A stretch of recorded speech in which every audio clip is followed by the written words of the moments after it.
नमस्कार दोस्तों, जय माता दी। जैसा कि आप सभी जानते हैं कि नवरात्रि का पर्व आ रहा है। यह आत्मा को शुद्ध करने के लिए मनाया जाता है।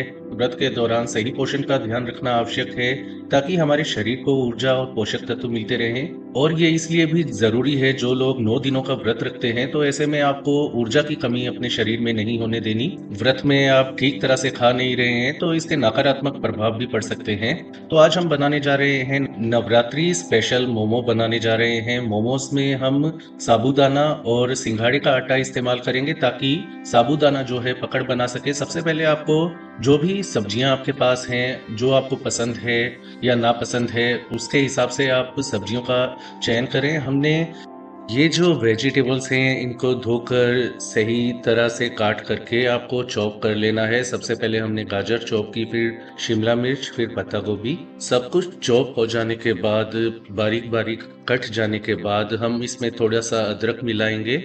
आपको मिलाना हो ये आपकी इच्छा के ऊपर है। अब हम इस मिश्रण यानी मिक्सचर के अंदर सेंधा नमक मिला रहे हैं। सेंधा नमक व्रत के दौरान आप खा सकते हैं, इस्तेमाल कर सकते हैं, प्रयोग कर सकते हैं। इसके बाद हमने लाल मिर्च और थोड़ी सी काली मिर्च डाली है। अब हम इस मिक्सचर के अंदर 2 या 3 जितनी भी क्वांटिटी हो, कम है तो 1 चम्मच तेल डालिए, थोड़ी ज़्यादा तो 2 चम्मच तेल डाल दीजिए। ज़्यादा बनाने हैं आपको तो और ज़्यादा आप तेल क्वांटिटी के हिसाब से आप तेल सेट कर सकते हैं मिश्रण के अंदर। जब सब कुछ मिल जाने के बाद हम अब साबूदाना लेते हैं। यदि आपके पास साबूदाने का आटा है यानी कि पिसा हुआ साबूदाना पाउडर है तो आप उसका इस्तेमाल कर सकते हैं। और इसके अंदर हम 2 या 3 चम्मच आवश्यकता अनुसार या जरूरत के हिसाब से सिंघाड़े का आटा मिलाएंगे, थोड़ा सा कट्टू का आटा भी मिलाएंगे। ऐसा करने से यह बॉन्ड बन जाता है ताकि साबूदाना अच्छी तरह से पकड़ बना सके और मोमोज जो है वो टूटे नहीं और मोमोज ट्रांसपेरेंट बने, यानी कि आप देखेंगे कि किस प्रकार के मोमो तैयार होते हैं। तो आटा अच्छी तरह से गूंदने के बाद हम इसको आवश्यकता के अनुसार हम बड़े बनाएंगे, क्योंकि कम मेहनत लगती है। तो आप भी उसी प्रकार से बना के रख लें। मोमोज तो मोमोज है, हमने किसी को दिखाना तो है नहीं, तो उसी हिसाब से आप भी बड़े या छोटे जैसा भी आप चाहें उतना आप इसको काट सकते हैं। उसके बाद इसमें हम बेलेंगे और बेल करके इसमें हम जो हमने मिक्सचर तैयार किया था वो मिला रहे हैं, वो डाल रहे हैं। और उतना ही डालें ताकि ये बंद हो सके और अच्छी तरह से ये जो मोमोज हैं अभी जो पके नहीं हैं, ये थोड़ा सा टूट गया है लेकिन फिर भी ठीक है। इसको दबा देते हैं अच्छी तरह से ताकि ये चिपक जाए।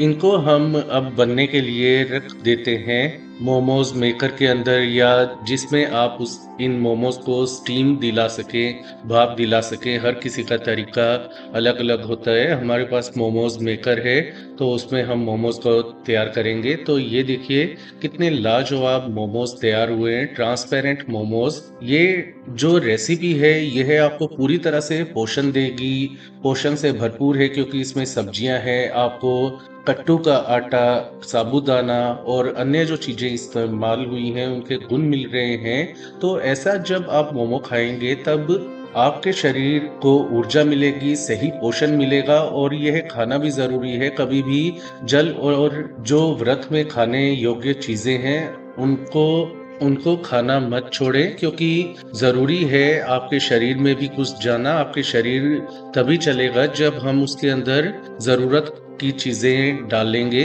तो इसलिए कभी भी दृढ़ व्रत का संकल्प नहीं लेना चाहिए। कुछ ना कुछ आप खाएं, जरूर खाएं। खासकर जो माताएं, बहनें या हमारे भाई कमजोर हैं पहले से ही, या जिनको रोग है किसी प्रकार का, तो ये बात जरूर ध्यान रखें। एज ए डाइटिशियन मेरी आपको यही सलाह है, आप ये बनाकर रेसिपी खुद देखें और हमें बताएं ये रेसिपी आपको कैसी लगी। तो आज के लिए इतना ही, धन्यवाद।